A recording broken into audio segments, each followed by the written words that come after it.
What's up, everybody? Rob Ferretti here. Happy holidays and sorted coming up. Working on the edits right now. I got a guy cranking on them. We're going to have episode 7 and 8. We'll finish off the West Coast in one shot. So they'll both be posted in the same week. And then the finale will be following up within 7 to 10 days from there. So we got that covered. Don't have to even post about it. Let's talk about something that will benefit your life, which is how to buy. And this is like people like to get information as to how to do things that they'd like to enjoy, but they can't really afford. So I'm going to tell you how to identify cars that are desirable that you can effectively own and drive for free, right? There's this illusion that you can buy like this over here. You can buy that car, costs a hell of a lot of money, and you can effectively own it for free, but you can't drive it.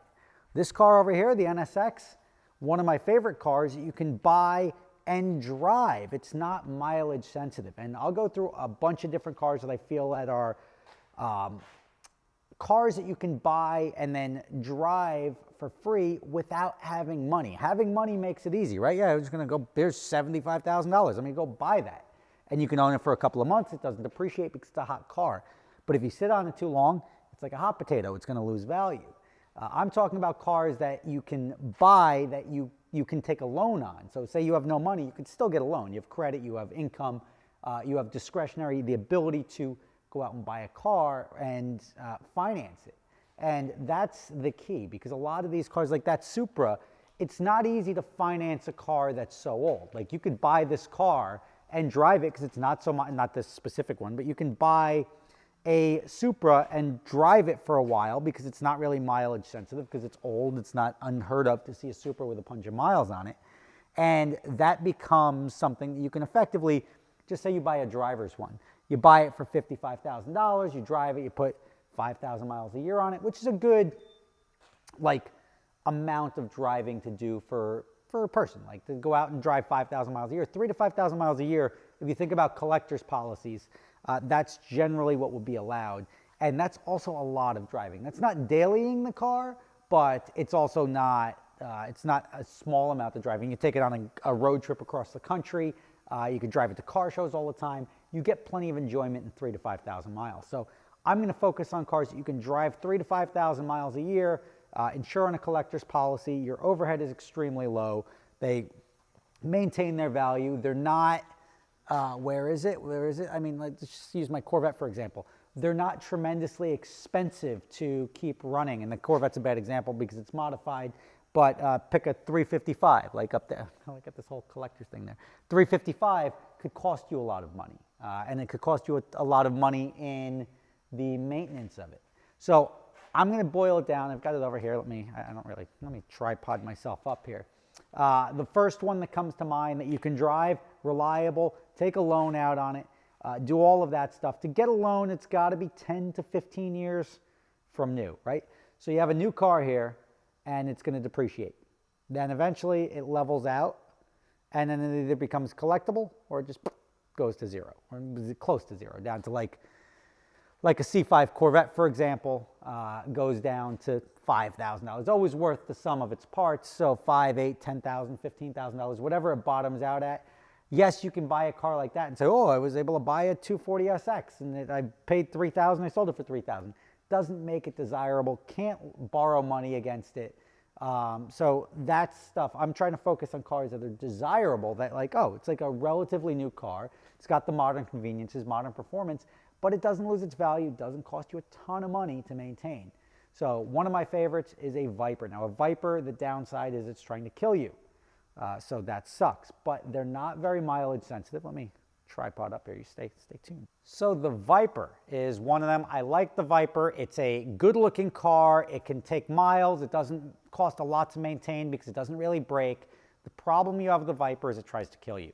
So you got to make sure it's got good tires on it, and you have to make sure you don't really drive it to the limit, because even good drivers can get into trouble with a Viper. So that's one that I would say, if you like the looks, if you like the car show, if you like to cruise around town, if you like to just sort of get around and gas it here and there and just not get too crazy with it, a Viper may be your car. You can buy it, you can get a loan against it. The insurance on it, on a collector policy, is relatively low. For example, my collector policy now for my what do I have? I've got like cars that cost me like 35, 50 bucks a year because I've got so many cars on the policy. Imagine owning a car like that, even that M Roadster that I had. It was a $12,000 car. That thing cost me like 120 bucks a year to insure. So the sitting cost on it, there wasn't a lot of maintenance involved in it. It's not my pick because it's something that you can't go get a loan on. It was a 2000 or an 01, so you had to just write a check for all of it.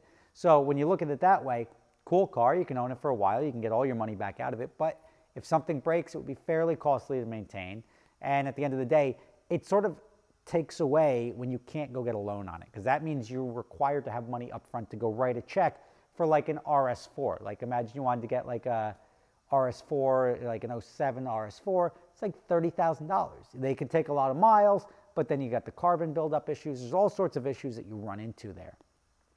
One of the cars that if I'm going to pick a brand, right, you're going to pick one brand that is the best to buy a car, drive it for free, and be able to take a loan on it, it's going to be a Porsche.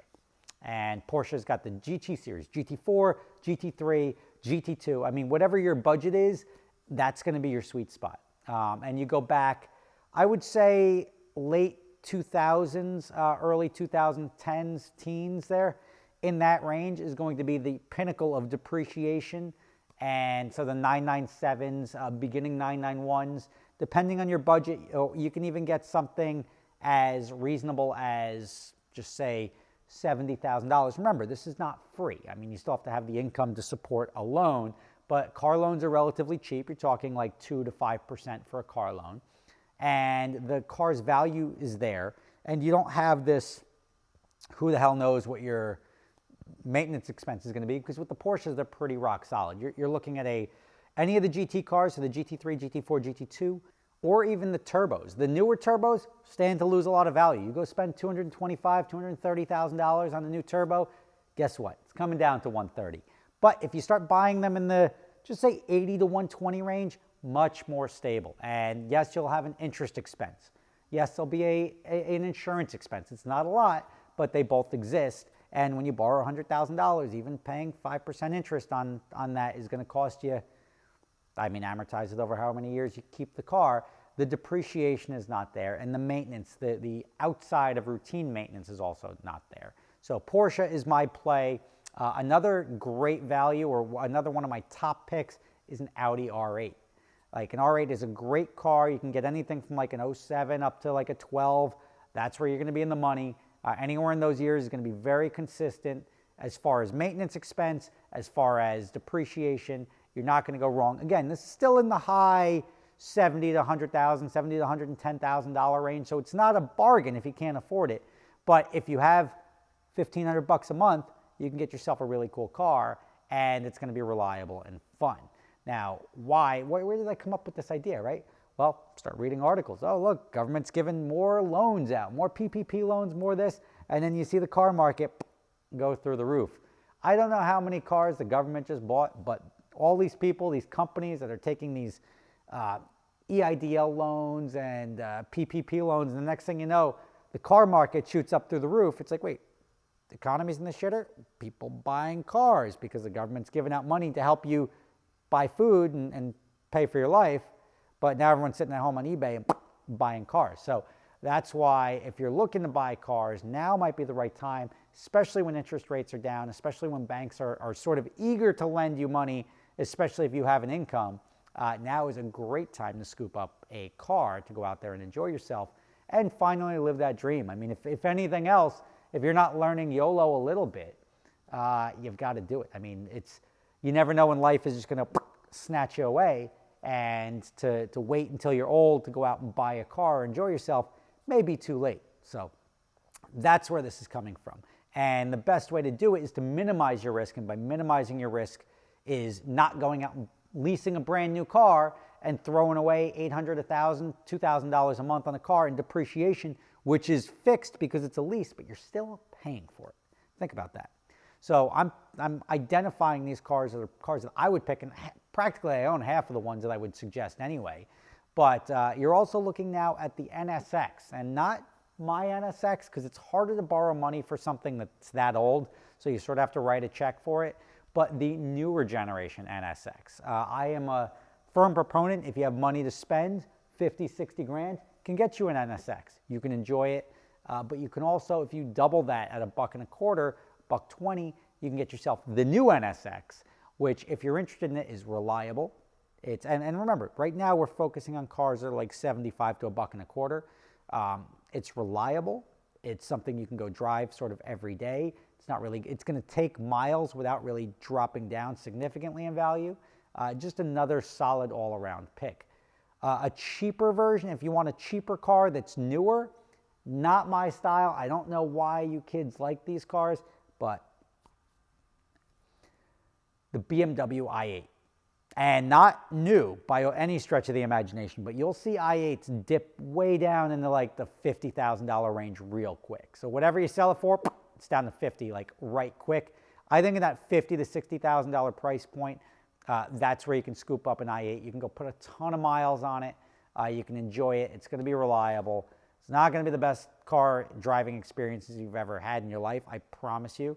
But the doors go up, so y'all like that, because you go on your Instagram and be like, leaning up against my door, and that's why the i8 even made my, let's just call it the honorable mention. You go through it Ferrari-wise, I'm going to say 458. Now, we're bumping up a little bit in price range. We're at that 150 price point, but 150 to 200 for a convertible, they're reliable. Anything after 2010, from my experience, Lamborghini and Ferrari has been pretty damn reliable. And those are pretty much the last naturally aspirated mid-engine Ferrari that's out there. And that's why those things held their value, because even when the 488 came out, the one over here, it's a great car. It's a better car. It's like 15% better than the 458 all the way across the board. Looks, performance, speed, like everything, quality. But the 458 sounds better. So the 458 is 50% better on sound, but 15% worse than everything else. But the 458 looks so nice. It's just something that's going to keep that value for a long time. Again, we're talking now getting into real money zone. I don't think there's a Rolls Royce out there that I could recommend. I don't think there's a Bentley out there that I can recommend. Maserati, same boat. I don't think I can recommend any Maseratis. If you can get a Gran Turismo in like the 35, 40, you can't be hurt too much. The more miles you put on it, you'll be hurt a little bit, but at the end of the day, the price point is a car that you can get a loan on. Even at like 40 to 50,000, you can get a loan. Expect a little bit of depreciation, but it's a reasonable car to get into that's not going to be too maintenance heavy, and it'll treat you pretty right. Now, jump over to Mercedes. Really not much in the Mercedes class. The AMG GT would be the only one you can sort of jump in that like $75,000 range that will treat you right. It's a good car, it looks cool, it's reliable. The only problem you really run into there is it's a Mercedes, so it's not as exotic, it's not as fun. Although it can lap the Nürburgring pretty hard, they don't come in manual. It misses some of those key check boxes for me that invokes the emotion that would make me jump into something like that. So I'm definitely leaning towards the R8s, the GT cars from Porsche, the Viper. Those are going to be my top picks. 458, again, it's all budget dependent. But those are premium cars that you can get that are reliable, they look good, they perform well, and they're not going to go anywhere depreciation-wise for a long time. The LP series Lamborghinis, you're in the money on those for a while. Any Lamborghini between like 80 and say 120. As long as you don't go from a low-mile car to a high-mile car, if you buy something with 10,000 miles and put it up to 27, 30,000 miles, the value is not really going to go anywhere over time, especially when you can keep it for so long. And the coolest thing about all of this is as you pay for this and you get the enjoyment, you would happily write that check of $1,500 a month to get a Lamborghini to own for that long. But then when you sell it, you get that money back. It's like almost like a no-brainer. It's like, why haven't I done this yet? And that's sort of the point of the video, is that you can go out and you can enjoy yourself. You can get these good cars, these reliable cars, and not get burnt on them. And that's where I'm able to guru a little bit here and teach you guys how to do it. If you have no credit, I don't know what to tell you. If you got no money, I don't know what to tell you. You can't do any of this stuff. You got to go buy the 240 for $1,500. But if you can buy a 240 for $1,500, I don't know. I don't follow the market. But getting a new Supra, a new anything like that, you're going to buy it, and ultimately it's going to go down. All these like Civic Type Rs, BRZs, FRSs, the what was it? The Focus RS. Even at $35,000, $40,000, you think you're going to be safe. They lose half their value. So even though they're happy to throw money at you, you may get cheaper money on a new car like that. They may give you 1%, 2%, 0% interest for 6 years. You're going to have a depreciation hit. There's other cars out there you can buy and drive that I just wouldn't recommend, like Cobra R. I own that one. Again, that's not a car you can borrow money against. You have to go effectively, unless you're getting a specialty loan and you have a relationship with a bank, to go get a standard car loan on that is not easy. But it's sort of flatlined, and it's not going to become collectible to the point where it ever goes up in value. I feel like those values have sort of come down, and they just chill forever. So if you got $35,000, you want to go buy a Cobra R and knock yourself out. But don't buy it like it's a good use of money. And true investment advice, don't buy these cars as investments, right? The only investment you're getting is that you get to get your money back out of it for the most part when you're done and after you've paid. But there is a train of thought that says if you take that same $1,500 a month and put it into the stock market, you'll have more money in the end, but at the end of the day, you don't get to enjoy yourself. This is part of enjoying yourself in a way that you can afford to enjoy yourself without burning yourself. And that's sort of the point of this list. I think I got them all. If you think I missed anything, post them up in the description. In order to qualify for something that I would even consider like, oh, I totally missed that, it would have to be something that's reliable, something that you can buy between like $50,000 and $120,000. The maintenance isn't too bad, like the SLSs and stuff like that. It's sort of a car that you can buy, but it's going to go down in value as you drive them.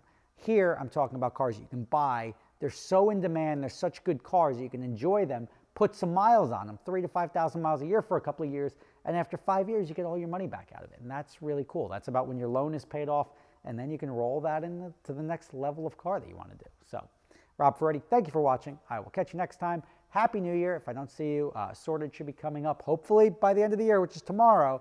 We'll get the 7th episode up there. I saw the preview, and it was pretty close. It's like 85% there, and we'll finish off the series in the first 2 weeks of January. So thank you for being patient. Thank you for your support, and I will see you tomorrow. Post your comments below, and if you have any other cars you think I missed, I want to hear about it.